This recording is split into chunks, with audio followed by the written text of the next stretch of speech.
রান্না নিয়ে বাঙাল ঘটির মধ্যে দ্বন্দ্ব কিন্তু লেগেই থাকে। তবে তাড়াতাড়ি বলো তো, এই ঘটকচু তোমরা কারা কারা চেনো?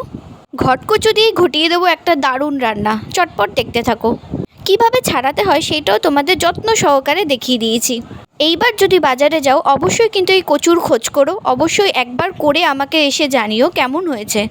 কি কি উপকরণ লাগে চটপট দেখে নাও। যারা আমার রান্না দেখো তারা তো সকলেই জানো আমি ভীষণ সহজ উপকরণ দিয়ে রান্না করি। রসুন, শুকনো লঙ্কা, কাঁচা লঙ্কা, কালো জিরে, সামান্য চিনি স্বাদ বদলের জন্য, আর পরিমাণ মতো নুন। আর হ্যাঁ, হলুদ দিতে আবার ভুলে যেও না যেন। আমি এখানে সাদা তেল দিয়েই রান্না করেছি, সাদা তেল দিয়েই তোমরা করো, খুব সুন্দর হবে খেতে। প্রথমে শুকনো লঙ্কা, কালো জিরে আর রসুন কুচিটা ভালো করে ফোড়ন দিয়ে পুড়িয়ে নিচ্ছি। তারপর কুচনো কাঁচা লঙ্কা দিয়ে নিয়েছি, ভালো করে ভেজে নিচ্ছি। ভাজা হয়ে আসলে গ্রেট করা কচুটা দিয়ে দেবো। ভীষণ হেলদি পুষ্টিকর খাবার, বাচ্চা থেকে বুড়ো সকলেই কিন্তু পছন্দ করবে। রুটি দিয়েও খাওয়া যায়, গরম ভাতেও খাওয়া যায়।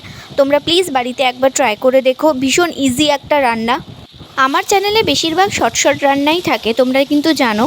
যারা আমার ভিডিও নতুন দেখছো, যারা কচুর রান্না একদমই জানো না, আরও যদি বিভিন্ন রকম কচুর রেসিপি দেখতে চাও অবশ্যই কিন্তু আমাদেরকে কমেন্ট করে জানিও। প্লিজ ভিডিওটা পছন্দ হলে লাইক, কমেন্ট, শেয়ার করে দিও, যাতে এরকম রেসিপি তোমরা আরও পেতে পারো। নুন হলুদ দিয়ে ভালো করে নাড়াচাড়া করে একটু ভাজা ভাজা হয়ে আসলেই তুলে নিতে হবে। ব্যাস, রান্না রেডি। এবার গরম ভাতে তাড়াতাড়ি করে মুখে চালান। চলো টাটা, দেখা হচ্ছে নেক্সট ভিডিওতে।